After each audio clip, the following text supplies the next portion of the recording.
प्रभु हे दयामय हे दयामय हे पुत्र ब्रह्म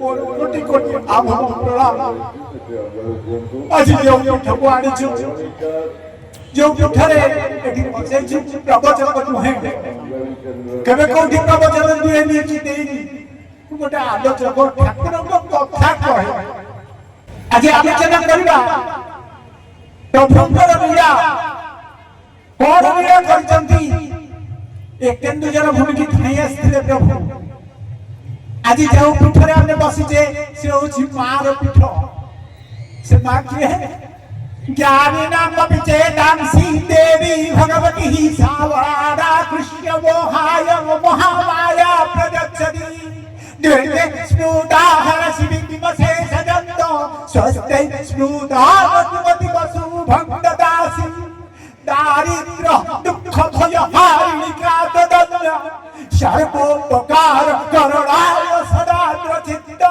सर्वमंगल मंगल्ये शिवे सर्वार्थ साधिके शरणे त्र्यंबके गौरी नारायणी नमस्तुते सर्वस्वरूपे सर्वेशे सर्वशक्ति समन्विते भयहिनस्त्राहि नो देवी दुर्गे देवी नमस्तुते रोगानशेषा नपहंसि तुष्टा रुष्टा दुःखान् सकलानभीष्टान् त्वमाश्रितानां न विपन्नराणां त्वमाश्रिताया शरणं प्रयान्ति सर्वबाधा प्रशमनं देवी त्रैलोक्यस्याखिलेश्वरी एवमेव त्वया मस्तवैरिविनाशनम् ॐ नमस्कृत्याय नमः हे मां भैरवी हे मां भैरवी रूपिणी आद्या शक्ति स्वरूपिणी महामाया तव पदार और कोटि कोटि प्रणाम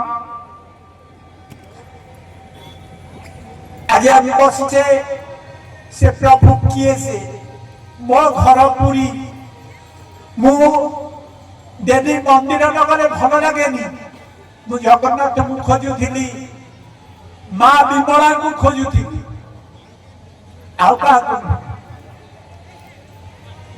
4 वर्ष बयस मंदिर जीवा आरंभ हो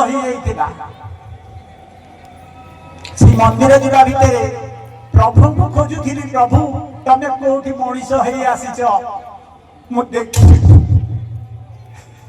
कल्कि अवतार घोड़ा दुई भाई बसती दुई घोड़ा रे दक्षिण द्वारे तक पाद हलाए पचारे प्रभु तमे मनीष ही केबे आसीबो मुटिके देखि पड़ा आ किछ कहला नहीं देखि मंदिर भीतर को जीवी गरुड़ को पछरे चाहिबी जगन्नाथ को बड़ बड़ आखी हस बड़ हस से ताको हस छुटिया हस से हसु थांती सब बेले देखि पछरे प्रभु एठी देखिले तो सब बेले तमे हसुछ किंतु मु तुमको ये हसमुख देखिए चाहूनी प्रकृतर मनीष ही केदा हसमुख देखी या मोर प्रभु पाखे ओढ़ी प्रत्येक दिन मंदिर जी प्रभु को पचारि गोटे कथा मनीष ही केदा आसो जिते कॉलेज अवस्था को आसिली से मन हुकी मारा अरे मु किए से कोठी थिली कुआडे आसीची मोर काम कोन मते कोन काम देइकरी प्रभु पठै छ धर्म खुबे एई प्रश्न पचारे प्रभु को किए कोठी थिली कुआडे आसी कोन काम मते के प्रभु जड़ाई दियो जानतो मुख्य अंजलि से जड़ा से कथा को ठाकुर जगन्नाथ जदियो समस्त कहती से कथा कहती नहीं किंतु से कथा कहता से जणाई देथिले कटक रे आमे अछु मनीष शरीर है आपण माने विश्वास करिवे मो प्रभु कटक रे अछन बुडी कल्पना करनथि मनीष ही कटक रे कटक कुआडे खोजिबी एबिति गोटे परिस्थिति आसिला जेते बळे सालेपुर जाई जॉइन करिया को पड़ला प्रभु को लीला तांको लीला पाई आज केउ छरा बैठी बसी छे सालेपुर को जाइथिली ता पूर्ण दिल्ली रे एनसीआर रे चाकरी करिया जाई जॉइन करबा कथा राति पाइले इंटरव्यू हबो एनसीआर रे जॉइन करबी राति रे मो चेस्ट चोक करि गला निश्वास नहीं पारलेनी सकाळ पूरी टिकट करी फेरी आसी ओडिसा ओडिसा आसी तापर सालेपुर कॉलेज रे प्रभु टाणी क्रियानी सेठी रखे सालेपुर कॉलेज रे रखेले मोर सालेपुर कॉलेज पाइबी मोर आशा नथिला काहे एते बड़ कॉलेज रे मु जीवी मु कोन पाठ पढिछि की पाठ पढिछि जोठी टंका उडुछि जोठी धरा धरी जाछि से मोर चाकरी पे कोन होबो किंतु कथा बुआ ठाकुर पाखु जाइथिनि से तो ए ठाकुर को देखि नथि ए ठाकुर लुचि रहिथिले कथा बुआ ठाकुर को पाखु जाइथिनि जगन्नाथ पाखु गंड खुंग पाखरे हाथ टेकी कहली प्रभु रे जाउछि इंटरव्यू दबाकु मोर धन बळ नाही जन बळ नाही खाली इंटरव्यू रे पाखरे टिके ठिया बुरे प्रभु मोरा आउ किछि लोड़ा ना जथा योग्य तथा जा इंटरव्यू देली सह पिला आस्था इंटरव्यू दउथा मोर भी पाड़ी पड़ला गली इंटरव्यू देली इंटरव्यू दबा भितरे से हमर जे दुआर मोहरे जगी थिले इंटरव्यू सरी गला परे मु बाहर आसुची से कहले आपण ठी जॉइन करबे से ठी जॉइन करबा पई इंटरव्यू मु आपण कोन जानले ना नहीं जानली कोन की एठी जो जज माने बसचंदी से हसती आपण कोन कहिले से ठो ठो होई कि हसिले ते आपण जॉइन करबे सतु सत 7 दिन भीतर सेठी जॉइन करे पड़ला प्रभु केमिति ताको लीला आरंभ करचंती आ सेही प्रभु को विषय आज आलोचना करबा केते गुडे अंगे भेइथवा कथा मु शास्त्र पोथी पुराण किछि जानेनी किंतु अंगे भेइथवा कथा किछि कहिबी समस्त दिव्यात्मा समस्त हमर गुरु भाई भौणी दिव्यात्मा मानकु मोर सप्रेम गुरु स्वामी से प्रभु को विषय आलोचना करबा सालेपुर रे पहुंची गली मालिका सुनुथिले जे साहेश्वरी पीठरे केमिति प्रभु आसले मो मालिका आडे जाउनी केवल केउझर मालिका कथा कहिबी स्वल्प समय पाक मध्य भल रहुनी सेति पई आग हम भाई के देई देई प्रमोद भाई के देई देई मु कहली मु पछरे रहिबी जतो एटी आलोचना हेतिला मते कहिले कहिबा पड़िबो मु कहिथिली जदि मो ना रखिबो मु कहिबी और ना थिले मध्य मु पड़ै था मोर ना ना दरकार नाही काई मु गोटे पर सेवक ना कोन दरकार मु गोटे दास मो गा रहिबो नाही रखिले मो जबरदस्ती करे ना ना रहिबो मु को नाई भाई मो ना रखिलो जदी पड़ै मु आदे जीविनी से जहा डॉक्टर दया से गा रखि नांती आज पठै दे जदी प्रभु ताको विषय कहिबा दिल्ली छाड़ी सालेपुर आसिली सालेपुर आसिकी ताको लीला प्रभु आरंभ करे देले हम स्टूडेंट मान को पछाले ओरे भी साधु संत कोठी अछती से पूरा इंटर डिस्ट्रिक्ट जाजपुर सब जिला पढु थांती जोठी मठ थाए मंदिर थाए साधु संत थांती साइकिल धरी बराटे सिंगड़ाटे खाई से इंटर एरिया से तळे बुडुतली जोड़े तीनटा पिला को संगे धरि ता भीतर केते साधु संत देखा आइछथि तेरो अच्युत भीतर केते देखा आइछथि परिचय केते अच्युत मूर्ता को सेवा करिकि पचारे गोटी कथा आपण अच्युत कहउछथि मु मानुछि आपण को सेवा शुश्रूषा करछि किंतु मो ये सब सुनिबा कथा विश्वास करेनी चीनी चाखिनी चीनी मीठा लागला कहि जदि न चाखि पिता लागला कहि पिता लागला आपण जदि अच्युत कहउछथि ताले हाथे ऊपर ठिया हो माटी को हाथे ऊपर ठिया हेबे अच्युत महापुरुष जो हाथे रे जो धरिथिले आयुध से आयुध मते देखैबे दानरे को मानिबी मो विश्वास करिबिनी ना सेटा केमते हो और बाबा जी नदी को अच्युत बोली कोनी ଅନର୍ଗଳ ପାଟିରୁ ମାଣିକ ବାହାରୁଥିଲା। ଏମିତି 13 ଜଣ ଅଚ୍ୟୁତ ଭିତରୁ ପ୍ରାୟ 7-8 ଜଣଙ୍କ ସଂସ୍ପର୍ଶରେ ଆସିଛି। ଯାହା ହଉ ସାଧୁ ସନ୍ଥ ଖୋଜୁଛି, ସାଇକେଲ ଧରି ବୁଲିଛି, ବହୁତ ପରିଶ୍ରମ କରିଛି। ଥରେ ଜଣେ ଅଚ୍ୟୁତ ମହାପୁରୁଷ କହିଲେ ଆମ ଗାଦିକି ଯିବା। ଚାଲ ଯିବା। ଅଚ୍ୟୁତ ସାଙ୍ଗରେ ଆମେ ଚାଲୁ ସାଇକେଲ ଧରିକିରି। ସେତେବେଳେ ନଈରେ କେନ୍ଦୁପାଟଣାରେ ଆମର ରାସ୍ତା ନଥାଏ, ବ୍ରିଜ ହେଇନଥାଏ। ଯାଇ ସେଠି ପହଞ୍ଚିଛୁ। ସେଠି ପହଞ୍ଚିଲା ପରେ ରାତି ହେଇଯାଇଛି। ଫେରିଲା ବେଳକୁ ନଈ ମଝିରେ ଅଛୁ, ପାଣି ବଢି ଯାଇଛି। ନାଉରୀ କହୁଛି କାଟ ପାଉନି, ମୁଁ ଆହୁଲା ଆଣିବି, କଣ କରିବା? ଆଗରେ ସେ ଗଣ୍ଡଟିଏ ଅଛି, ସେ ଗଣ୍ଡରେ ବର୍ତ୍ତି ନାହାନ୍ତି, ମୁଁ କିଛି କରିପାରିବିନି। ସେତେବେଳେ ତ ମୁଁ ଆଉ ଠାକୁରଙ୍କ ପାଖକୁ ଯାଇନି, ମୁଁ ଜଗନ୍ନାଥଙ୍କ ପାଖକୁ ଯାଇଛି। ଛୁଆ ବେଳୁ ଗଲାବେଳେ ସାଇକେଲ ଘଣ୍ଟି ବଜେଇ ହରେ କୃଷ୍ଣ କରୁଥିଲି। ସେତିକି ମୁଁ ଜାଣିଛି ଜଗନ୍ନାଥଙ୍କ ନାମରେ ପ୍ରେମ।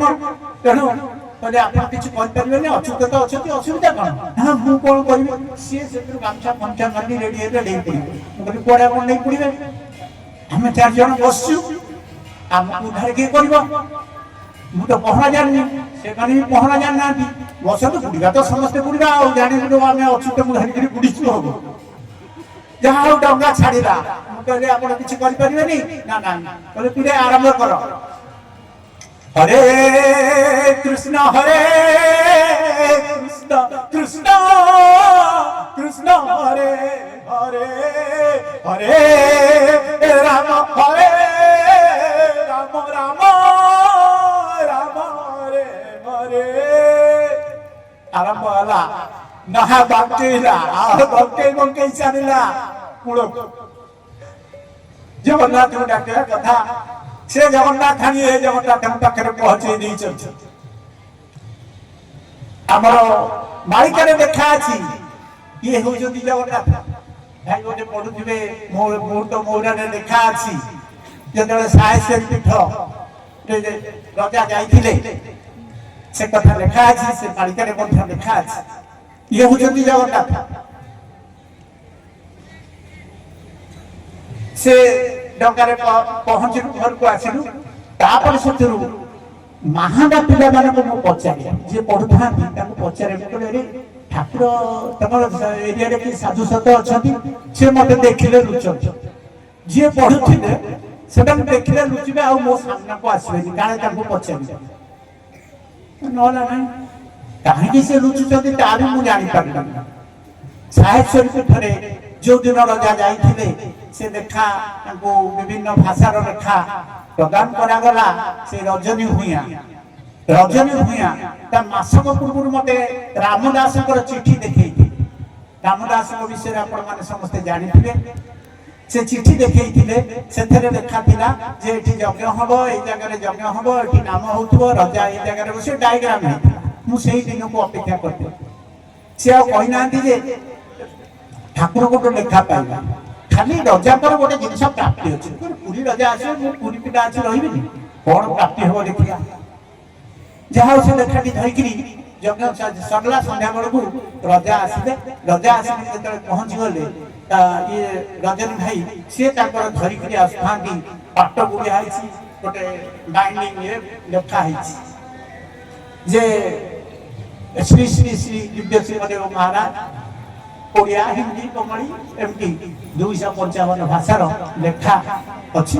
ସେ ଖୋଲିକିରି ଟିକେ ଦେଖେଇଲେ, ତାପରେ ଗୁଡେଇକିରି ନେଲେ ଦେଲେ। ମୋର ସନ୍ଦେହ ହେଲା ଯେ ଏଠି କିଏ ସେଇ ସାଧୁ ଲେଖିକିରି ଦେଇଛନ୍ତି, ସେଇ ସାଧୁକୁ ଧରିବା। ସେ ଦେଇ ସାରିଲେ, ଆସିକିରି ପହଞ୍ଚିଲେ ଯେତେବେଳେ ମୁଁ କହିଲି କଣ ଦେଇଦେଲେ? ନା ହଁ। ମୁଁ କହିଲି ସାଧୁ ଜଣ କିଏ ସେ? ନା ହଁ ଜଣେ ଅଛନ୍ତି ସାଧୁ ଅଛନ୍ତି। ସେ ସାଧୁ କୋଉଠି ରହୁଛନ୍ତି? ନା ସେ ପଟାମୁଣ୍ଡେଇ ସେପଟେ ବହୁତ ବାଟ, ଟିକେ ଦେଖା କରନ୍ତୁ। ନା ଯାଇ ହବ। ମୁଁ କହିଲି ହଉ, ଯଦି ଯାଇ ନ ହବ ଏତେ ବାଟ, ତାଙ୍କୁ ଟିକେ କହିବ ଏଇ ପୁରୀର ବ୍ରାହ୍ମଣ ପିଲାଟି କିଏ ବି ଅଛି, ସିଏ ଟିକେ ଚାହୁଁଛି ଦର୍ଶନ କରିବ। ମୋର କିଛି ମାଗିବାର ନାହିଁ, ମତେ ପ୍ରଭୁ ସବୁ ଦେଇଛନ୍ତି, ସବୁ ଦେଇଥାନ୍ତି। ସେତେବେଳେ ଖାଲି ଏତିକି କହିବ ଯେ ଦର୍ଶନ କରିବ। ଆଧ୍ୟାତ୍ମିକ ଶକ୍ତି କଣ, ଆଧ୍ୟାତ୍ମିକ ଅନୁଭୂତି କଣ, ସବୁ ପ୍ରଭୁ ଦେଇଥାନ୍ତି। ସେ ଯାଇ କହିଛନ୍ତି ରାତିରେ, ସକାଳୁ ସେ ଦୌଡ଼ିକି ଆସିଲେ, ଆସ ଠାକୁର ଡାକିଛନ୍ତି। ମୁଁ କଲେଜ ବାହାରିଛି, ଅଧା ବାଟରେ ସାର୍ ସାର୍ ଡାକ ପକେଇଲେ, ମୁଁ ସାଇକେଲ ସେଇଠି ଥୋଇଛି ଯାଇଛି, ପ୍ରଭୁଙ୍କ ପାଖରେ ପହଞ୍ଚିଗଲି। ସେଇଠୁ ଆରମ୍ଭ ହେଲା ପ୍ରଭୁଙ୍କର ଲୀଳା। ଏଇ ସାଲେପୁର, ଦିଲ୍ଲୀରୁ ଟାଣି ଆଣି ସାଲେପୁରରୁ ସେଥିରୁ କେମିତି ଟାଣିକିରି ନେଲେ, ନେଇକିରି ପଚାରୁଛନ୍ତି। ଯେତେବେଳେ ପହଞ୍ଚିଲି ମତେ କହୁଛନ୍ତି ତମ ନାଁ କଣ? ମୁଁ କହିଲି ମୋ ନାଁ କଣ ଆପଣ ଜାଣିନାହାନ୍ତି? ପୃଥିବୀର ଏତେ ଭାଷା 555 ଭାଷା ଜାଣିଛନ୍ତି, ମୋ ନାଁ ପ୍ରଭୁ ଜାଣିନାହାନ୍ତି? ଶକ୍ତିପରା ଜାଣିଛନ୍ତି ତମ ବାପା ନାଁ? ସେ ପଚାରୁଥାନ୍ତି, ମୁଁ ବି ତାର ଉତ୍ତର ଦଉଥାଏ, ଆପଣ କଣ ଜାଣିନାହାନ୍ତି? ସେ ଗୋଟିଏ ଗୋଟିଏ କହୁଥାନ୍ତି। ତାପରେ କହିଲେ ଆମେ ଜାତିରେ କଣ ଜାଣିଛ ନା? ମୁଁ କହିଲି କଣ ପ୍ରଭୁ? ନା ଆମେ ଜାତିରେ ପୁରା ହରିଜନ, ତମେ ବ୍ରାହ୍ମଣ, ତମେ ଆମକୁ ଛୁଇଁଲେ କି ଏଠିକି ଆସିଲେ ତମର ଅସୁବିଧା ହବନି? କହିଲି ପ୍ରଭୁ ଏ ଅନ୍ତରକୁ ଚିହ୍ନିବାକୁ ବାକି ଅଛି, ଏ ଅନ୍ତରକୁ ଚିହ୍ନିବାକୁ ବାକି ଅଛି କି ଆପଣ ଜାଣିପାରୁନାହାନ୍ତି? ଆଉ ଯଦି ହରିଜନ ହିସାବରେ ଆପଣଙ୍କୁ ଛୁଇଁଦେବି ମତେ 1.5 ଟଙ୍କା ଦେବେ, ମୁଁ ପଇସା ପକେଇଦେବି। ଯାହା ପ୍ରଭୁ ହସିଲେ। ଏମିତି ସେଠି ଘଣ୍ଟେ ଖଣ୍ଡେ ବସିଛି, ମୁଁ ଆଉ ଜାଣିପାରିନି। ଯେମିତି ଚୁମ୍ବକ ଟାଣି ଖାଏ ସେମିତି ଟାଣି ହେଇ ରହି ବହୁତ କ୍ରୀଡ଼ା ତ ଅଛି, ତା ଭିତରେ ଆଉ ବେଶୀ ସମୟ ନଉନି। ସାଲେପୁରରେ ପ୍ରଭୁଙ୍କ ପାଖରେ ଯୋଉଦିନ ଦେଖା କଲି ସେଦିନ ସେ କହିଲେ ଯେ ତମେ ଆମ ବିଷୟ ଯଦି କୋଉଠି କହିବ ଲାଇନ କାଟିଦେବ। ମୁଁ ନାଇଁ ପ୍ରଭୁ ଲାଇନ କାଟିଦେବି, ମୁଁ କାହାକୁ କହିବି? ମାଙ୍କୁ କହିବିନି? ହଁ ଯଦି କହିବ ମାଙ୍କୁ କହିବ। ମାଙ୍କୁ ଯାଇ କହିବି, ଆଉ କାହାକୁ କହିବି? ରାତିରେ ପଗଡି ଭିଡ଼ି ମୁହଁ ଘୋଡେଇ ଲୁଚିକିରି ଯିବା ଆସିବା କରିବି। ରାତି 12ଟା 9ଟା 10ଟା ବେଳକୁ ବାହାରିବି, ରାତି 1 2ଟା ବେଳକୁ ରୁମରେ ପହଞ୍ଚିବି, ପୁଣି ସକାଳୁ କାମକୁ ଯିବି, ଚାକିରି। ଏ ଥିଲା ସାଲେପୁର ଲୀଳା ଆରମ୍ଭ। ତା ଭିତରେ ବହୁତ ଲୀଳା ହେଇଛି, ସେଗୁଡାକୁ ଆଉ ମୁଁ ବେଶୀ ଯାଉନି। କେଉଁଝର ଲୀଳାକୁ ଆସିବା। ସାଲେପୁରରେ ତ ରହିଲି, ପାଟି ତ ବନ୍ଦ, କିଛି କାହାକୁ କହିବିନି। କିନ୍ତୁ ସିଏ ପ୍ରଭୁ ବୋଲି ମୁଁ ଜାଣିବି କେମିତି? ସିଏ ସେଇ ଠାକୁର ମୁଁ ଜାଣିବି କେମିତି? ତାକୁ କେମିତି ସମସ୍ତଙ୍କ ଆଗରେ କହିପାରିବେ ଇଏ ହଉଛନ୍ତି ସେଇ ପରମ ବ୍ରହ୍ମ ଜଗନ୍ନାଥ? ମୁଁ ସିନା ଜାଣିଛି ଜଗନ୍ନାଥଙ୍କୁ ଖୋଜୁଥିଲି, ମତେ ପଠେଇ ଦେଲେ, ମୁଁ ତ କହିପାରିବିନି। ଲୋକଙ୍କର ତ ପ୍ରମାଣ ଦରକାର ନା, ଜଣେ ଅନୁଭବ ନ କରି ଜାଣିବ କେମିତି? ଯାହା ହଉ ପ୍ରଭୁଙ୍କର ବିଗ୍ରହଟେ ମାଗିକି ନେଲି। ପୁରୀରେ ଅଷ୍ଟପ୍ରହରୀ କରିବାକୁ ପ୍ରଭୁ କହିଥାନ୍ତି, ଅଷ୍ଟପ୍ରହରୀ କରି ପ୍ରଭୁ ଯାଇ ବସି ସେଠି କାହାକୁ କୁହାହେଇନି, କେହି ଜାଣନ୍ତିନି। ଗୋଟେ କୁଷ୍ଠରୋଗୀ ବେଶରେ ବସିଲେ, ସେଠୁ ଆସିଲେ। ଦ୍ୱିତୀୟ ଥର ଯେତେବେଳେ ଯଜ୍ଞ ହେଲା, ବ୍ରାହ୍ମଣ ମିଳିଲେନି, ସିଏ ଯାଇ ବ୍ରାହ୍ମଣ ବେଶରେ ପହଞ୍ଚିଲେ। ତାରି ଭିତରେ ମୁଁ ବୋଉକୁ ନେଇକିରି, ମୋ ମାକୁ ନେଇକିରି ଫଟୋଟି ଦେଖେଇଲି। ମୁଁ କହିଲି ବୋଉଲ ଇଏ ହଉଛନ୍ତି ଠାକୁର। ଯୋଉ ଠାକୁରଙ୍କ କଥା କହୁନଥିଲି, ସେତେବେଳେ ତ ବ୍ଲାକ୍ ଆଣ୍ଡ ହ୍ୱାଇଟ୍ ବିଗ୍ରହ ଥିଲା। ସେଇ ବ୍ଲାକ୍ ଆଣ୍ଡ ହ୍ୱାଇଟ୍ ବିଗ୍ରହ ଦେଖେଇଲି। ମୁଁ କହିଲି ବୋଉଲ ଇଏ ହଉଛନ୍ତି ସେଇ ଠାକୁର। ବୋଉ ଯେମିତି ଦେଖିଦେଲା, କଥା କହୁଛୁ ତୁ, ଆଙ୍କରି କଥା କହୁଛୁ? ଇଏ ପରା ଡେଲି ଆସୁଛନ୍ତି ଜଗନ୍ନାଥଙ୍କ ଦେହରୁ ବାହାରିକି ବଇସି ଧରି ଆସି ମୋ ପାଖରେ ବସୁଛନ୍ତି ରାତିରେ, ପ୍ରତ୍ୟେକ ଦିନ ସେ ଆସୁଛନ୍ତି ବଇସି ଧରି ବସୁଛନ୍ତି, ମୋ ସାଙ୍ଗରେ କଥା ହଉଛନ୍ତି। ଯାଇ ସେଇ ନାଗାର୍ଜୁନ ଭେଷରେ, ନାଗାର୍ଜୁନ ଫଟୋ ବିଗ୍ରହ ଥାଏ, ସେ ଜଗନ୍ନାଥଙ୍କ ଦେହରେ ମିଶି ଯାଆନ୍ତି। ତୁ ଦେଖିଛୁ? ମୁଁ ପ୍ରଭୁଙ୍କୁ କହିଛି, ପଚାରିଛି ପ୍ରଭୁ ବୋଉକୁ ଆଣିବି କି? ନା ନା ନା, ବୁଢୀ ଲୋକ କଷ୍ଟ ହବ, ତାଙ୍କୁ ଆଣିବନି। କିନ୍ତୁ ସିଏ ଦେଖା ଦେଉଛନ୍ତି, ଭିତରେ ଲୀଳା କରିଛନ୍ତି, ଏ କଥା ଆଗକୁ ଅଗୋଚର। ଯାହା ଆଉ ଜଣେ ଭାଇ ଥାନ୍ତି ଅଷ୍ଟାଦଶ, ତାଙ୍କୁ ମଧ୍ୟ କହିବ। ସିଏ ତାଙ୍କ ଗୁରୁ ହେଲେ ସ୍ୱୟଂ ଶିବ। ଶିବ କହିଛନ୍ତି ଆମେ ଶୂନ୍ୟରେ ଆସିଛୁ, ଆମଠୁ ଉପର ଯିଏ ହବ ତାଙ୍କୁ ଯଦି ତମେ ପାଇବ ଦର୍ଶନ କରିବ, ତାଙ୍କୁ ମୁଣ୍ଡିଆ ମାରିବ, ନହେଲେ ମୁଣ୍ଡିଆ କାହାକୁ ମାରିବନି। ସେ କହିଲେ ଚାଲୁନ ଯିବା। ଆସିକି ପହଞ୍ଚିଲେ। ପହଞ୍ଚିଲା ପରେ ସେ ହାତ ଯୋଡ଼ି ନମସ୍କାର ହେଲେ। ମୁଁ ସେଠି ଚିମୁଟି ଥାଏ ଯେ ମୁଣ୍ଡିଆ ମାର। ସେ କହିଲେ ନା ମୁଣ୍ଡିଆ ମାର। ମତେ ଛାଡ଼ିଲେ। ହଉ ଠିକ ଅଛି। ଫେରିଲା ବେଳେ କହିଲି ତମେ ଏତେ ଯୋଗ କରୁଛ, ଏତେ ଦର୍ଶନ କରିଛ, କେତେ ଦେବା ଦେବୀ ସାଧୁ ସନ୍ତଙ୍କର ଦର୍ଶନ ପାଇଛ ଯୋଗ ମାର୍ଗରେ, ତେଣୁ ପ୍ରଭୁକୁ ଚିହ୍ନି ପାରିବନି? ନା ଆରେ ମୋ ଗୁରୁ ପୁରା ମନା କରିଛନ୍ତି, ମୋ ଗୁରୁ ଶୂନ୍ୟରେ ଆସନ୍ତି, ଶୂନ୍ୟରେ ଯାଆନ୍ତି। ତମ ଗୁରୁ କିଏ? ନା ସ୍ୱୟଂ ଶିବ। ଶିବ ମନା କରିଛନ୍ତି କାହାକୁ ମୁଣ୍ଡିଆ ମାରିବନି। ମୁଁ ନ ଦେଖିଲେ କେମିତି ଜାଣିବି? ଯାହା ହଉ 6 ମାସ ପରେ ସେ ଦର୍ଶନ କଲେ, ବିନ୍ଦୁରୁ ଓହ୍ଲେଇକି ଆସିଲେ। ଆସିକିରି ମୁଣ୍ଡ ଉପରେ ରହି ସିଏ ରାତିରେ ବସିଛନ୍ତି ରାତି 12ଟା ପରେ ଧ୍ୟାନରେ ବସିଛନ୍ତି 12:30 1 ବେଳକୁ ମୁଁ ଶୋଇକିରି ବଡ ଠାକୁର ହଉଛି ମନ୍ତ୍ର ଜାଣିନି ଯନ୍ତ୍ର ଜାଣିନି ତନ୍ତ୍ର ଜାଣିନି ମୁଁ ମନେ ମନେ ଠାକୁର ହଉଛି ଖରାଦିନ ହୋଇଥାଏ ଶୋଇକିରି ରାତିରେ ରାତି 12ଟା ପରେ ସିଏ ଯେତେବେଳେ ଦର୍ଶନ କଲେ ବିନ୍ଦୁରୁ ପ୍ରଭୁ ଓହ୍ଲେଇକିରି ଆସିଲେ ମୁଣ୍ଡରୁ ଚାଖେଟ ଉପରେ ରହି କଣ ଟିକେ ଛିଞ୍ଚି ଦେଇକିରି ପଳେଇ ଗଲେ ଯାଇକିରି ପୁଣି ସେଇ ବିନ୍ଦୁରେ ମିଶିଗଲେ ସେଇ ରୂପ ସେତେବେଳେ ବିନ୍ଦୁରେ ମିଶିଗଲେ ସିଏ ମତେ କହିଲେ ଆରେ ହେ ଆଉ କାଲି ଠାକୁରଙ୍କ ପାଖକୁ ଯିବା ମୁଁ କହିଲି କାହିଁକି ଠାକୁରଙ୍କ ପାଖକୁ କାହିଁ ଯିବ ତେବେ ମୁଣ୍ଡିଆ ମାରିବନି ଯିବ ଠାକୁରଙ୍କୁ ସାଲୁଟ ମାରିକି ଆସିବ ମୋ ସାଙ୍ଗେ ଯିବାନି ନା ନାଇଁ ରେ ମୁଁ ଯାହା ଦେଖିଲି ଆଉ କିଛି ତାଠୁ ଅଧିକା ନାହିଁ ଓଙ୍କାରଂ ବିନ୍ଦୁ ସଂଯୁକ୍ତଂ ନିତ୍ୟଂ ଧ୍ୟାୟନ୍ତି ଯୋଗିନଃ କାମଦଂ ମୋକ୍ଷଦଂ ଚୈବ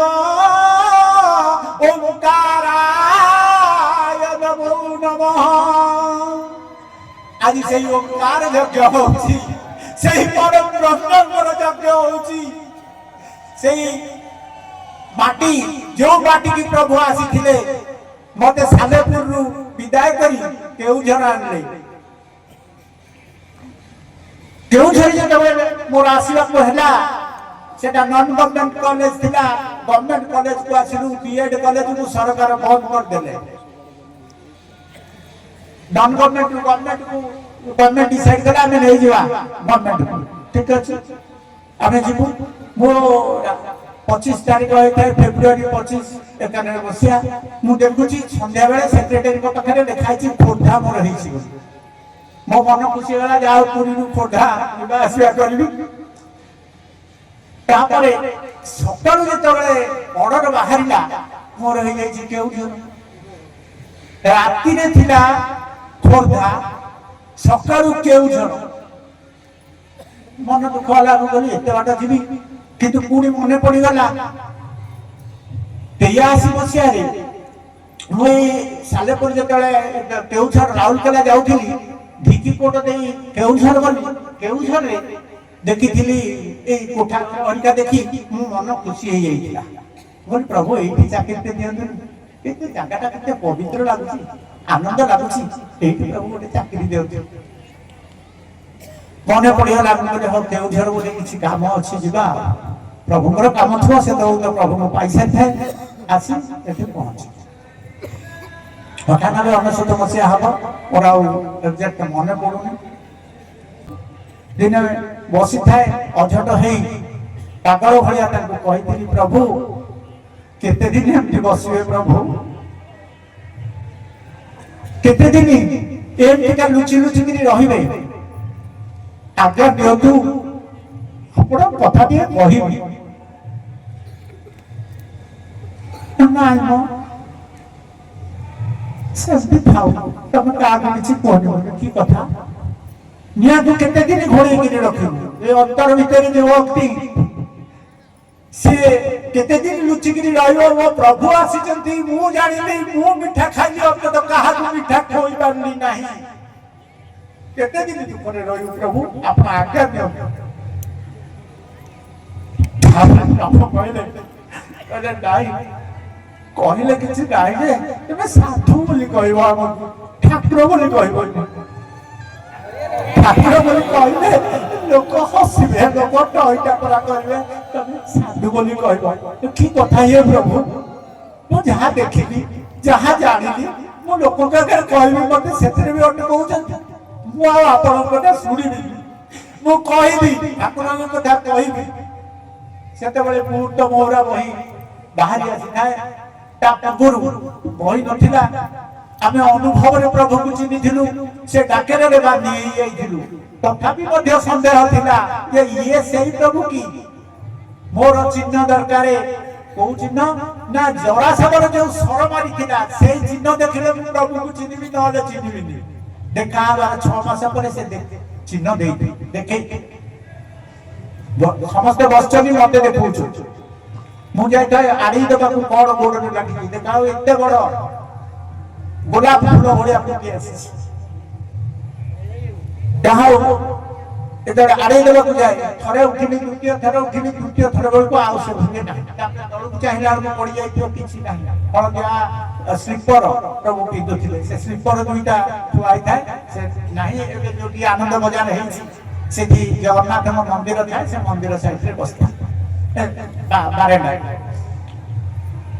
ଯାହା ହଉ ମତେ ସେତିକି ଗୋଟେ ଚିହ୍ନଟ କରେଇଥିଲା ପ୍ରଭୁଙ୍କ ପାଦର ସେଇ ଚିହ୍ନଟି ତାପରେ କେଉଁଝର ଆସିଲି ଜଏନ୍ କଲି ଏଠି ସେଥିରୁ ଆରମ୍ଭ କରିଦେଲି ସେ 98-99 ମସିହାରେ ଲୀଳା ଆରମ୍ଭ ପ୍ରଭୁଙ୍କର କଥା କହିବି ଯୋଉଠିକି ଟ୍ରେନିଂ ଯିବି ସେଠି ପଦେ ଖାଲି ହିଟ୍ସ ମାରିଦେଇ ଆସେ ପଦେ ଖାଲି ଅଷ୍ଟାଙ୍ଗ ଲଗାଇକି ପ୍ରଣାମ କରିବୁ କୋଉଠି ଭଗବାନ ଜନ୍ମ ହୋଇଛନ୍ତି ଟିକେ ପଦେ ପଦେ ଖାଲି ଦେଇଦେବି ଚୁମ୍ବକ ଭଳିଆ ଯିଏ ଆସିବାର କଥା ଆସିବେ ତାପରେ ଏଠି ଲୀଳା ଆରମ୍ଭ ହେଲା ପ୍ରଭୁ ଆସିଲେ ସଦାନନ୍ଦ ରାମାନୁଜ ଦାସ ଯିଏ ପ୍ରଫେସର ଉତ୍କଳ ୟୁନିଭର୍ସିଟି ସଂସ୍କୃତ ପ୍ରଫେସର ଥିଲେ 16 ଲକ୍ଷ ପୋଥି ପୁରାଣ ପଢିଛନ୍ତି ସେ ତାରି ଭିତରେ ଦିନେ ଆଶ୍ରମ ଆସି ପହଞ୍ଚିଥିଲେ ତା ପୂର୍ବରୁ ମୁଁ ବସିଛି ପ୍ରଭୁ ସେ ସଦାନନ୍ଦ ରାମାନନ୍ଦଙ୍କ ବିଷୟରେ ସେ ଆମ ଆଗରେ କହୁଥାନ୍ତି ଜଣେ ବ୍ରାହ୍ମଣ ଆସୁଛନ୍ତି ବହୁତ ପାଠ ପଢିଛନ୍ତି ପ୍ରଫେସର ଅଛନ୍ତି ସାତଟା ବିଷୟରେ ଗୋଲ୍ଡ ମେଡାଲିଷ୍ଟ ବହୁତ ଭାଷା ଜାଣିଛନ୍ତି ରାମଦାନଙ୍କ ମନ୍ତ୍ର ଜପ କରନ୍ତି 16 ଲକ୍ଷ ପୋଥି ପୁରାଣ ପଢିଛନ୍ତି ତମ ପୁଣିଆଡୁ ଆସୁଛନ୍ତି ବ୍ରାହ୍ମଣ ଜଣେ କାହାନ୍ତି ନା ସେ ଯାଇଛନ୍ତି ଆସିବେ ସେତେବେଳକୁ ସେ ପହଞ୍ଚି ନଥାନ୍ତି ସେ ଦେଖନ୍ତି କୁହନ୍ତି ଶୁଣନ୍ତି ତାହେଲେ ସେ କିଏ ସେ ନା ସୋଇ ପ୍ରଭୁ ମମ ଚରାଚର ଗିରିଜା ସବର ଅନ୍ତର ସୋଇ ପ୍ରଭୁ ମମ ବାଲକରା সব সিদ্ধি সুলভ পদাজি সুনামু সে হচ্ছে সেই প্রভু যে সমস্তଙ୍କ ভিতরে অଛନ୍ତି রাম রাম সে আম ভিতরে রমণ করছেন সে যে রমণ করছেন সে হচ্ছেন রাম সমস্তଙ୍କ ভিতরে অଛନ୍ତି আম গুরু ভাই অনেক অনুভব করছেন প্রভুଙ୍କ ভিতরে সে তাଙ୍କ ভিতরে प्रभु से देखुचंती समस्त प्रभु मोरे देखुचंती जहां राधा देखिथिले गोपी माने देखिथिले आमर भाई मानक भितरे अनेक को ठाद करिछि ए केउ जने भी भाई अछंती जे समस्त को भितरे प्रभु को देखंती प्रभु को भितरे समस्त को देखंती ताको एठी जेतले प्रभु आसिले एठी लीला आरंभ कले सीधा मठरे यज्ञ होला सीधा मठ यज्ञ रे जड़े साधु ओले के आस्थिले मो प्रवचन केतबेले आलोचना रे कहिछि से साधु सीधा मठ ओले के आसिथांती ए जो माटी सीधा मठ रे यज्ञ होला ए केउझर विषय रे विपद कहिबी से प्रभु ताले किए से हले जहा केउझर मालिका शून्य पोथी मदन भाई को पाखरे अछि मु से सेति बडू टिपी थिली से पढु थिले टिपा है टिपी के आनी थिली से हो जो केसे से पोथी रे लिखा है जी मोहि सफल ठारे रही नाम पराए मात्र रही मु कृष्ण राम बलराम गोविंद श्री राधा रमण कईरे केशव रूप रे जन्मी विषण क्षेत्र ठारे पितामह जदुनाथ नाम सुनामी माता अनुपम मातांक कोल रे जन्मी पियूसी कोल रे बड़ी सुनिया चिंता मंदे प्रभु बहुत प्रशंसी श्रवणे ज्ञान तीर होई एकता अन्यथा न होई अव्यक्त ठारू व्यक्त जात स्वरूप धरि न जगत शून्य मंडल वन ज्योति भानु तहि गति जन्म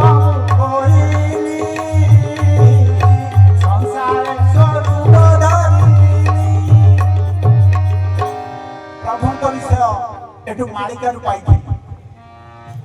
ପଛରେ ସିନା ଆମେ ଯେତେବେଳେ ପ୍ରଭୁଙ୍କ ପାଖକୁ ଯାଇଥିଲୁ ମାଳିକା ହେରିକା ପାଇନଥିଲୁ, କିନ୍ତୁ ତାଙ୍କୁ ଜାଣିଥିଲୁ ଜଗନ୍ନାଥ। ସେ ଅବ୍ୟକ୍ତ ବ୍ରହ୍ମ ବିଷୟରେ ଏଇ ମଦନ ଭାଇଙ୍କର ପୋଥିରୁ ମଧ୍ୟ ମୁଁ ଜାଣିବାକୁ ପାଇଥିଲି। ଆଉ ସମୟର ସ୍ୱଳ୍ପତା ଦୃଷ୍ଟିରୁ ମୁଁ ଆଉ ସେ ବିଷୟ ଆଲୋଚନା କରିନି। ଖାଲି କେଉଁଝର କେମିତିକା ପ୍ରଭୁ ଆସିଲେ ଲୀଳା କରିବେ ତା ମାଳିକାରେ ଲେଖା ହେଇଥିଲା, ସେଇ ବିଷୟରେ କହିବି। ମନ ଚୈତନ୍ୟ ସମ୍ବାଦ, ଯୋଉଟା ରଜାଙ୍କ ଘରେ ଏଟା ପଢା ହେଇଥିଲା। ସେତେବେଳେ କୈଳାସ ଭାଇ ଆମର ସେ ଆସିଥିଲେ, ହରି ଭାଇ ଆସିଥିଲେ, ତାଙ୍କ ଘରେ ପଢୁଥିଲେ। ମୁଁ ଚକ୍ରକୁ କହିଲି ଲୁଚେଇକିରି କ୍ୟାସେଟ କର, ସେ ଯୋଉ ଗୀତା କ୍ୟାସେଟ ସେଇଥିରେ ଲୁଚେଇକିରି କ୍ୟାସେଟ କରାଇଥିଲା। କାଳେ ପ୍ରଭୁ ଜାଣିଗଲେ ଶୋଧିବେ। ପଛରେ ମଧ୍ୟ ଜାଣିକି ସୋଧା ଖାଇଛୁ ଆମେ। ତେବେ ସେଇଥିରୁ ମୁଁ ତାକୁ ଉତ୍ତାରିଲି। କହୁଅଛି ରାମ ଶୁଣ ଏଟାଇ, ମନ ଚୈତନ୍ୟ ଖୋଜି ବୁଝାଇ, ଯୁଗେ ଯୁଗେ ଅବତାର ଭିରାଣ, ଲୀଳା ବସେଇ ସେ ଆଧାରତ ପ୍ରାଣ। ଭକ୍ତ କାକୁତି ମିନତି ଶୁଣି, ମରତ ଧାମକୁ ଆସନ୍ତି ପୁଣି, ଦେବେ ମାନବଙ୍କୁ ଏ ଅଗୋଚର, ତାଙ୍କ ଲୀଳା ତାଙ୍କୁ ସଚରାଚର। ଦେବତା ମାନବ ସାଧୁ ସନ୍ଥ ଏମାନଙ୍କୁ ଅଗୋଚର ହବ କାହିଁକି ନା ରାମଦାସ ତାଙ୍କ ଚିଠିରେ ବୋଧେ 78-79 ମସିହାରେ କି 69 ମସିହାରେ ସେ ଲେଖିକିରି ଜଣାଉଛନ୍ତି। ସେ ଚିଠିରେ ଆମର ଆଶ୍ରମରେ ନନ୍ଦ ଭାଇ, ବିପିନ ଭାଇ ଏମାନଙ୍କୁ ଜଣାଇଛନ୍ତି ଯେ ତାଙ୍କୁ ଚିହ୍ନି ପାରିବେନି ଲୋକ। ଆଉ ଯୋଉ ମହୁରା ଶାସନ ସେ ହଉଛି ମାହାଙ୍ଗା, ସେଇଟା ହଉଛି ଆମର ସମ୍ବଳ ଗ୍ରାମ। ଏ କଥା ମଧ୍ୟ ସେ ଲେଖିଛନ୍ତି ସ୍ପଷ୍ଟ ଭାବରେ। ସେ ଚିଠି ମଧ୍ୟ ମୋ ପାଖରେ ଅଛି। ସେଥିରେ ଲେଖିଛନ୍ତି ଆମେ ବହୁତ ସାଧୁ ସନ୍ତକୁ କହିଲୁ, ବାବାଜୀ ବୈଷ୍ଣବଙ୍କୁ ବୁଲି ବୁଲି କହିଲୁ, ସେମାନେ କିନ୍ତୁ ସମ୍ବଳ ବୋଇଲେ ଯାଜପୁର କହୁଛନ୍ତି, କିନ୍ତୁ ପୋଥିର ହିସାବ ଅନୁସାରେ ସେଇ ହଉଛି ସମ୍ବଳ ନଗର। ଅଷ୍ଟାଦଶ ଚିହ୍ନ ସୂକ୍ଷ୍ମରେ ଥିବ, ଶବ୍ଦ ଭାବ ଭାଷା ତୁ ରଖିବ, କଳି ଯୁଗ ଯତ ପଲିଆ ରୂପ, ଭକ୍ତ କାମନା ରଖିଲେ ଗୋପ୍ୟ। ଆପଣ ଗଲେ ଯାହା କହିବେ ସେ କାହାକୁ କହିବେନି, ସେ ଆପଣଙ୍କ ସାଙ୍ଗରେ କଥା ହଉଥିବେ, ଅନ୍ୟମାନେ କେହି ଶୁଣି ପାରୁନଥିବେ। ବ୍ରହ୍ମ ଜ୍ଞାନ ତତ୍ତ୍ୱ ଚରମେ ପୁଣି, ଠାବ କରେ ବୋଲି ସଂସ୍କାର ଆଣି। ସେତେବେଳେ ଚରମ ବାହାରି ନଥିଲା, ଲେଖା ହେଇଥିଲା ବ୍ରହ୍ମ ଜ୍ଞାନ ତତ୍ତ୍ୱ ଚରମରେ ସେ ଦେବେ। କେତେ କେତେ ତୀର୍ଥ ଆଶ୍ରମ ଭେଟି, ମୁକ୍ତ ଦିବାର ଜାଣଇ ସେଠି। ସେ ତୀର୍ଥ କରିଛନ୍ତି, ମୁକ୍ତିର ବାର୍ତ୍ତା ମଧ୍ୟ ପହଞ୍ଚେଇ ପାରିଛନ୍ତି। ଆଉ ଏକ ମୂଳ କଥାଟି ଜାଣ, ଯଦୁ ସୁକାନ୍ତି ଯେ ପ୍ରମାଣ, ମାଗିଥିଲେ ବର ସନ୍ତାନ ଭାବ, ସୁକାନ୍ତି ମାତା ସୁକାନ୍ତି ଗର୍ଭ କରାଇ ଠାବ। ମନ ଚେତନାରେ ଅଛବ ଘରେ, ମୂର୍ଖଟା ପର କରନ୍ତି ବାରେ, ଜ୍ଞାନୀକୁ ଦିଶଇ ସେ ଜକ ଜକ, ଅଜ୍ଞାନୀ ଘେନନ୍ତି ସନ୍ଦେହ ଏକ। ବହୁତ ଅଛି ତ ମୁଁ ଆଉ ସବୁ ପଢୁନି। ପିତା ଚାରି ଯୁଗ ପିତାଙ୍କର ଶ୍ରାଦ୍ଧ କରିଥିଲେ, ସେ କଥା ମଧ୍ୟ ଲେଖା ହେଇଛି। ଶାସ୍ତ୍ରାଙ୍ଗ ପ୍ରଣାମ ଦେବେ, ସନ୍ଦେଶ ପତ୍ର ଦେବେ, ସେ ବିଷୟ ମଧ୍ୟ ଲେଖା ଅଛି। ଗ୍ରନ୍ଥ ଭବିଷ୍ୟରେ ତୋତେ କହିଛି, ମାତା ନାମ ପିତା ମାତା କାମ ରହିଛି। ଦିନ ବାର ପକଡ଼ି ସୁକାନ୍ତି ଝୁରେ, ଦୂରେ ଚଳେ ବାସ ସ୍ଥଳ ମଧ୍ୟରେ। କେକାରାମ ନାହିଁ ସରଳ ଭାବ, ପ୍ରତ୍ୟକ୍ଷ ଖସିଛି ବ୍ରହ୍ମ ଶୁଭ। ଯେତେବେଳେ ମା ଶେଷ ପର୍ଯ୍ୟନ୍ତ ସେ ତାଙ୍କର ଜ୍ଞାନ ଚକ୍ଷୁ ପାଇପାରି ନଥିଲେ, ସଭା ଶେଷରେ ସେ ଦର୍ଶନ କଲେ ତାଙ୍କର ଦେହ ଛାଡ଼ିବା। ଏକଥା ମଧ୍ୟ ଲେଖା ହେଇଛି। ମୃଦୁ ହସଟି ପାଖରେ ଥାଏ, ମୃଦୁ ହସ ଭାବ ଭକତ ପାଏ। ଗୁରୁ ଅଙ୍ଗେ ସଦା ଖେଳଇ ନିଶି, ପ୍ରଭୁ ଭାବେ ତାର ସୂକ୍ଷ୍ମରେ ଗତି। ସେ ଗୁରୁ ଅଙ୍ଗରେ ଆମ ପାଖରେ ବିଦ୍ୟମାନ, କିନ୍ତୁ ସୂକ୍ଷ୍ମରେ ସେ ଦର୍ଶନ ଦିଅନ୍ତି। ଆଉ ତାଙ୍କ ଡାଏରୀରେ ଟିପନ୍ତି। ଦିନେ ପ୍ରଭୁ ଡାଏରୀ କଲମ ରଖିଦେଇ ଘୋଡ଼େଇ ଦେଇ ଯାଇଛନ୍ତି। ମୁଁ କହିଲି ପୃଥିବୀର ଏତେ ଲୋକ ଅଛନ୍ତି, ଏତେ ସାଧୁ ସନ୍ଥ, ଆମେ କଣ ଜଣକୁ ଚିହ୍ନି ନଥିବା? ହଠାତ୍ ସେ ଡାଏରୀ ଓଲଟେଇଲେ। ଓଲଟୁ କେତେ ଜଣଙ୍କ ନାଁ ସେଠି ପାଇଲି। ତା ଭିତରୁ ଗୋଟେ ମନେ ଅଛି, ଆମର ମଦର ଟେରେସାଙ୍କ ନାଁ ଥିଲା। ମଦର ଟେରେସା ରଘୁନାଥଙ୍କ ବେଶରେ ଦର୍ଶନ ପାଇଛନ୍ତି। ତେଣୁ ଆଉ କେତେଟା ଆଉ ଯୋଉ ଗୋଟେ ନାଁ ଜାଣିଥିଲି ମନେ ପଡୁନି ସାଷ୍ଟାଙ୍ଗ ପ୍ରଣାମ ସେ ଜଣେଇଲେ। ତା ଛଡା ଆମର ସନ୍ଦେଶ ପତ୍ର କଥା ମଧ୍ୟ ସେଥିରେ ଲେଖା ଥିଲା। ସାଧାରଣ ଜନ ଗୁରୁ ଅଙ୍ଗରେ ସନ୍ଦେଶ ପତ୍ର ନେବେ ଏଠାରେ, ତାହା ମଧ୍ୟ ହେଇଛି। ପ୍ରଭୁଙ୍କର ଦେହରେ କଷ୍ଟ ହବ ଏକଥା ମଧ୍ୟ ଲେଖା ଅଛି। ପ୍ରଭୁଙ୍କ ଦେହ ଦୁଃଖ ପ୍ରଭୁ ଲାଗିବ ତୋରେ, କେତେ ଜନ ଯାଏ ଅଜାନ ପାରେ। ପ୍ରଭୁଙ୍କୁ କି କଷ୍ଟ ବାହାନା କଥା, ଯାହା ସନ୍ଦେହୀ ଜନଙ୍କ ଘୁରିବ କଥା। ପ୍ରଭୁଙ୍କୁ କଷ୍ଟ ହବ। ଥରେ ଠାକୁରଙ୍କୁ ତାକୁ ଦର୍ଶନ କରିବାକୁ ଯାଇଛି, ତଳେ ଶୁଣିଲି ଯେ ପ୍ରଭୁଙ୍କର ଦେହ ଭଲ ନାହିଁ। କଣ ହଉଛି ନା ଛିଙ୍କ ହଉଛି। ପ୍ରଭୁଙ୍କର ଛିଙ୍କ, ଆଚ୍ଛା ହଉ ପ୍ରଭୁଙ୍କର ଛିଙ୍କ ହଉଛି, ତାହେଲେ ଆମେ ଯାଉଛୁ। ଯଦି ଭଗବାନଙ୍କର ଛିଙ୍କ ହେଲା ଆଉ କାହାକୁ କହିବା? ପଳେଇ ଯାଉଥିଲି, ପୁଣି ଡକେଇଲେ ପ୍ରଭୁ ଆସନ୍ତୁ। କଣ କହିଲି ପ୍ରଭୁ ଆପଣଙ୍କର କଣ ଗୋଟେ ଦେହ ଭଲ ନାହିଁ, ଛିଙ୍କ ହଉଛି। ଆମେ ମଣିଷ ଛିଙ୍କୁଛୁ, ଗୋଟେ ସେକେଣ୍ଡ। ଯଦି ଭଗବାନ ଛିଙ୍କିବେ ସେ ତ ବିଚାର ପାଇଲି ଯାଇଯିବ ନା। ହବ ଭଗବାନ ଆପଣଙ୍କର ଛିଙ୍କ ହଉଛି ବୋଲି କାହିଁ କହିଲେ? ନା ନାଇଁ ମ, ତମେ ଯଦି ଠାକୁର ଭାବୁଛ ଆମକୁ ଆମର ଛିଙ୍କ ହବ। ତେଣୁ ପ୍ରଭୁଙ୍କ ଦେହରେ ଅନେକ କଷ୍ଟ ହେଇଛି। କେତେ ଜଣ ଗୋଡ ଫୁଲିଗଲା, ଲୋକ ଯାଇକିରି ଦେଖୁଛନ୍ତି ଗୋଡ ଫୁଲିଗଲା। କେତେ ଜଣ ମଧ୍ୟ ପାଦ ସେବା କରିବାକୁ ଗଲା ବେଳକୁ ଯୋଉ ଗୋଡ ସେଇ ଗୋଡ। ତେଣୁ ଏମିତି ମଧ୍ୟ ପ୍ରଭୁ ଲୀଳା ଦେଖେଇଛନ୍ତି।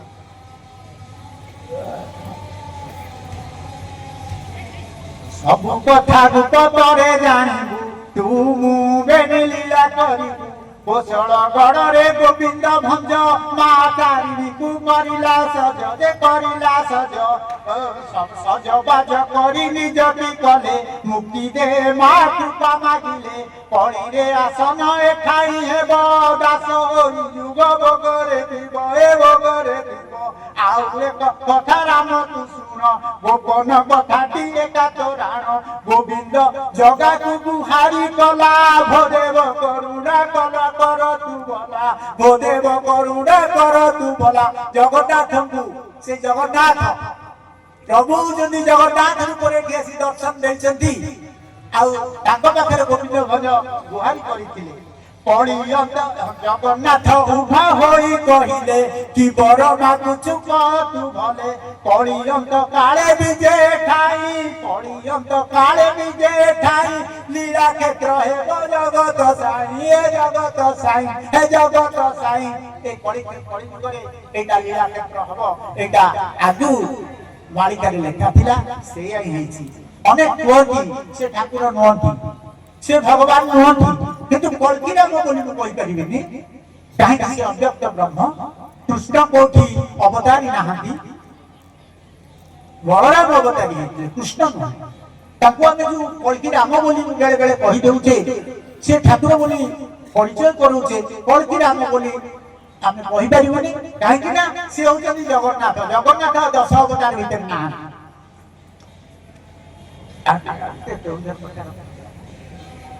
କେନ୍ଦୁଝର ଯିବ କେଶବ ଧାଇଁ, ଭୂପତ ଲୀଳା ସେ କରେ ଠାଇଁ। ପିତା ଜଗନ୍ନାଥ ମାତା ସୁତାନ୍ତି, ଶୂଦ୍ରର ଛବ ଜାତିରେ ଥାନ୍ତି। ପ୍ରଭୁ ନରଙ୍ଗେ ଲୀଳା କରତା, କେଶବ ନାମ ଯେ ଚରମ ଦାତା, ହେ ଚରମ ଦାତା, ହେ ଚରମ ଦାତା। ତାପରେ ଏଠି ଆଉ କିଏ ଲୀଳା କରିବେ? କଣ ଲୀଳା ହବ ନା, ଏତେ କଥା ଜାଣ ଭୂପତବତୀ, ଲୀଳା ଭୂମି ହେବ କେନ୍ଦୁଝରଟି। ଭକ୍ତ ଜପ ତପ ମାନ ଉଦ୍ଧାର, ଜାଗା ଜାଗା ବୁଳି ମୁକତି ଧାର। ଓଡ଼ିଶା ଭୂମିରେ ସବୁଠି ଥାଇ, କୋଶଳ ରାଜଟି ବଉଳ ହୋଇ। ଆମ କେନ୍ଦୁଝର ମାଟି, এই যে কৌশলগড় ଆପଣମାନଙ୍କୁ ଆଗରୁ ଆଲୋଚନାରେ କୁହାଯାଇଛି ଯେ ଏଇଟା ହେଲା ଶ୍ରେଷ୍ଠ। ପୃଥିବୀ ଭିତରେ ଭାରତ, ଭାରତ ଭିତରେ ଓଡ଼ିଶା, ଓଡ଼ିଶା ଭିତରେ କେନ୍ଦୁଝର, ଯୋଉଠିକି ପ୍ରଭୁ ଚାଲି ଆସିଥିଲେ, ଏଠି ଲୀଳା ଆରମ୍ଭ କରିଥିଲେ। ଆଉ ଏଇ ଜାଗାରୁ ଆମକୁ ବିଭିନ୍ନ ଜାଗାକୁ ପ୍ରଭୁ ପଠେଇଛନ୍ତି ଟ୍ରାନ୍ସଫର ମାଧ୍ୟମରେ। ଆମେ ଜାଣିପାରୁନା, ବେଳେ ବେଳେ ରାଗି ଯାଉଛୁ, ବେଳେ ବେଳେ ଠାକୁରଙ୍କ ଉପରେ ବିଗିଡିଛି, ଘରେ ଛୁଟିରେ ରହିଛି। ପ୍ରଭୁ ମଧ୍ୟ କହିଛନ୍ତି ଆମର ପୁରା କାମ ଅଛି, ତମେ ଯାଅ। ମୋ ଛୁଆ ପିଲା ରହିବେ କେଉଁଝରରେ, ମୁଁ ଯିବି ଫୁଲବାଣୀ ଚାକିରି କରିବାକୁ। ତାଙ୍କ ଲୀଳା ସେଠି ବିରିଧା ବାବୁ ଅଛନ୍ତି, ତାଙ୍କୁ ଧରିଲେ ସମ୍ବଲପୁରରେ ଯଜ୍ଞ ହବ। आउ जड़े भाई गोबंधु भाई धरले 10 पल्लारे यज्ञ हम ये हूँ लीला थिला जोटा केउझर लीला आरंभ होला आम radio station Sambalpur radio station आमर सेठी भाई था विधायक धरी सेठी कैसेट करी केउझर संबलपुर डिस्ट्रिक्ट जाक संबलपुर रे था से संबलपुर डिस्ट्रिक्ट जाक आम बुलिगिरी आरंभ करती ओडिशा भूमि रे सबु की खाई कोसळ राज्य की बहुल होई एहला हमर केउझर कथा आ एठी मध्य आ टिके प्रभु कहचंती ए केउझर माटे लीला करिवे जे हमर राजा अछंती से मध्य एठी प्रभु सहित युक्त हेबे आम कार्य युक्त हेबे ताको निमंत्रण देहाइछि से मध्य भारी खुशी रानीमा कहले मुझे असुस्थ बहुत व्यस्त लगुच मुझे हुए तो रजा बाहर को जाइए जदि आसवे सी आसपारती तेणु ये केउझर माटी विभिन्न प्रकार लीला है केउझर जो यज्ञ है से सिद्ध मठरे जो पहाड़ ऊपर जड़े साधु आसिले मोट चाखंडे एति डेगा एति मोटा मोर चारि गुण मोटा पाद जाए लंबी जट आसिले राति 2टा हम यज्ञ स्थली पार होगी से आसुँच नाम मंडप को हनुमान मंदिर पाक सिद्ध हनुमान पाक जन चक्र थाए आ दिल्ली से रवि भाई थाए आम 3 जन जाक था मन कौन है जाए पाद मारी बस कहली प्रभु आपण किए गो बही कांदु थाए आप किए से राति अहम ब्रह्मास्मि मुझे से ब्रह्म मोटे प्रकृति सागत प्राण पुरुष भीतर जो प्राण शक्ति अच्छी मुही से You do your duty. Let me allow to perform my duty. Each and every moment is peaceful. प्रत्येक मुहूर्त विपद थाए हाथी भालू ता भीतर प्रभु मध्य आउ जीवन रे किछि नाही प्रभु दर्शन सरिछि से ससरी रे दर्शन करथिलु इति सूक्ष्म रे शरीर धरि आसी दर्शन करे जेतरे पाद को धरि पकेछि प्रभु छोट होई गले मोरी उच्च होई गले जट कमी गला এই হচ্ছে প্রভুর লীলা এই কেউঝর মাটিরে হইতিলা আজি মধ্য এই মাটিরে হইতিলা এই মাটিরে যে মা অছন্তি মা গুটিকে স্তুতি করি আউ বিশেষ কিছু কইবিনি আউ কেতলে সময় হেলে আউ কিছু আলোচনা করিবি প্রভুর সাথে তো बहुत लीला है सी हूँ ब्रह्म सी हूँ शक्ति मुझे काली रूप दर्शन करी जो आश्रम प्रभु 21 दिन यज्ञ चलता है से प्रभु काली रूप एति मोटा है पूरा सावन कलर है पूरा काली आसी मत चंडी पड़ी आसता है रात शोई था मत माड़ी बसवे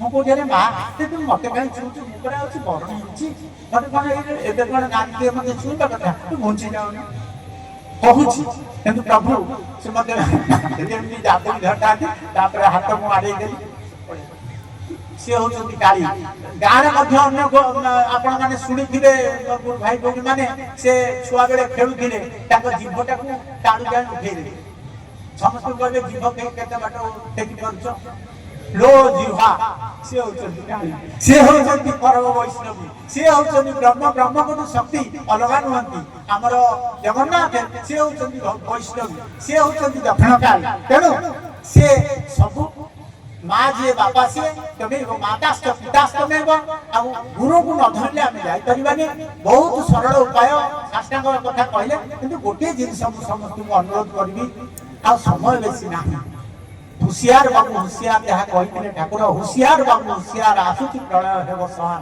ता पूर्व आम टिके सचेतन होइजिबा सत्य शांति दया क्षमा प्रेम मैत्री ये दिन गुड़ाक आम भितर आनिबा भाई भाई बोली जो भावना प्रभु कहते विश्व भातृत्व दिव्यात्म परिषद विश्व भातृत्व आम तो आम भितर आम भाई बोली चिन्ह पारुने आ विश्व कथा दूर तेणु समस्त भितर ये गुड़ाक आसब केमितिया ना साष्टांग प्रणाम कले जदि करिपारुने क्षमा मागे प्रभु मोर परम दयालु से जेतिके हम चिंता करछे से जेतिके हम करूछती से जेतिके हमको चाहछती हमर कानी चाहे भक्ति हमर तांको पय हम किछि करने से खुशी हेबे कोठरे ना केवल सेवा तांको काम रे हम केते शामिल हेगिरी ताको खुशी कर परिया न ताको किछि देई हेबनी भक्ति विश्वास विश्वास सीधी प्रथम लक्षण प्रथम हूँ विश्वास जदि विश्वास ना कि ना आम विश्वास करवा विश्वास पर भक्ति आसो विश्वास सीधी प्रथम लक्षण द्वितीय श्रद्धया तृतीय गुरु पूजन आम डायरेक्ट जाए गुरु गोड़ को गाड़ी बसचे गुरु बोली से आम चिन्हने विश्वास ना भक्ति ना तेरे माँ के नाम प्रार्थना करदवा नमो देवे महादेवे शिवाय सततं नमः नमः प्रकृतिवज्रायै नियतः प्रणतास्मृतां नमामि तं महादेवी महाभयविनाशिनी महादुर्गप्रशमनी महाकारुण्यरूपिणी यस्याः स्वरूपं ब्रह्मादयो न जानन्ति तस्मादुच्यते अव्यया यस्यान्तं न लभ्यते तस्मादुच्यते अनन्ता यस्या लक्ष्यं नोपलभ्यते तस्मादुच्यते अलक्ष्या यस्यायननं नोपलभ्यते तस्मादुच्यते अया एकैव सर्वत्र वर्तते तस्मादुच्यते एका एकैव विश्वरूपिणी तस्मादुच्यते अनेका अतः एव उच्यते अज्ञानान्तलक्ष्या यैकनैवेति मंत्राणां मातृका देवी शब्दानां ज्ञानरूपिणी ज्ञानानां चिन्मया गीता शून्यानां शून्यसाखिनी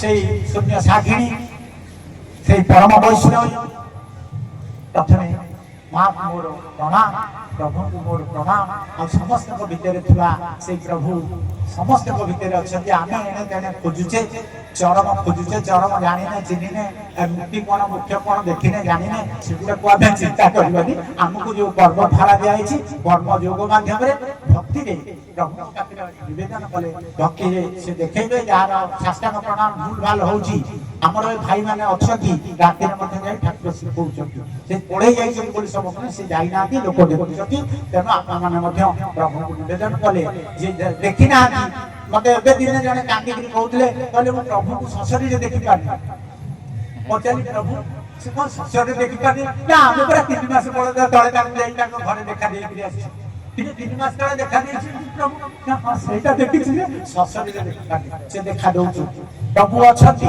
ଅତ୍ର ତତ୍ର ସର୍ବତ୍ର ତେଣୁ ସେଇ ପ୍ରଭୁଙ୍କୁ ଆମେ ପ୍ରଣାମ କରିବା ସେଇ ପ୍ରଭୁ ହୃଦୟର ପ୍ରଭୁ ସମସ୍ତଙ୍କ ଭିତରେ ଥିବା ସେଇ ପ୍ରଭୁଙ୍କୁ ପ୍ରଣାମ ସମସ୍ତଙ୍କୁ ମୋର ଗୁରୁସ୍ୱାମୀ ଆଉ ବିଶେଷ କିଛି କହୁନାହିଁ ଏଠି ମୋର ସାଙ୍ଗ କରିବି କଳିର ଗୋଟିଏ ମହାମନ୍ତ୍ର ଯେଉଁଟା କି ଆମର ଚଣ୍ଡୀରେ ସଂପୁଟ କରି ସେଠି ଆହୁତି ଦେବାକୁ ପ୍ରଭୁ କହିଥିଲେ ଆଉ ସେଠି ମଧ୍ୟ ଏବେ ଯୋଉଠି ଛବି ଭାଇ ଘର କରିଛନ୍ତି ସେଠି ଆହୁତି କରାହେଇଥିଲା ସେ ମନ୍ତ୍ରଟି ଖାଲି ପଦେ କହୁଛି କେତେ ଜାଗାରେ ସେ ମନ୍ତ୍ର ହଉଛି ହରେ ସତ୍ୟ ସନାତନ କଳ କ୍ରୀଡ଼ାମ ଯଦୁ ନନ୍ଦନ କେଶବ ରାଧେ ଶ୍ୟାମ ହରେ ସତ୍ୟ ସନାତନ କଳ କ୍ରୀଡ଼ାମ ଯଦୁ ନନ୍ଦନ କେଶବ রাধে শ্যাম হরে সত্য সনাতন রাধ যদু নন্দন কেশব রাধে শ্যাম হরে সত্য সনাতন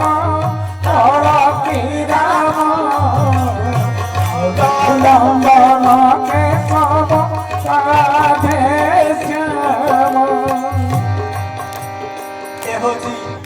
महामंत्र जो आसला प्रभु को पचार महामंत्र भी कौन मुझे जानी करी प्रभु ये मंत्र कौन आसी 13 अक्षर ना हाँ परा तर मिठी को 13 को बराद करते संपुट चंडी ये महामंत्र संपुट करी आहुति दिया कौन हम कौन ना मुझे जानी तेरे ये मंत्र ए जुग पाई जदि किसी न पारछंती ताको मध्य करपारंती रास्ता रे घाटे गला आमे बीज मंत्र जप करिया गाड़ी एक्सीडेंट हबम थिबो गाड़ी उल्टी पड़िबो एक्सीडेंट करि परिबो देहा होची प्रभुर आशीर्वाद हम मानव किंतु आमे ठीक काटना अहंकार त्याग करिवा गर्व त्याग करिवा सत्य शांति दया क्षमा बाबा मु समस्त को अनुरोध करछि विनीत प्रार्थना करछि जे जो बटे थिले जहा करदु एबे टिके बाटू को पळि आसे आगु को समय अधिक नाही गुरु स्वामी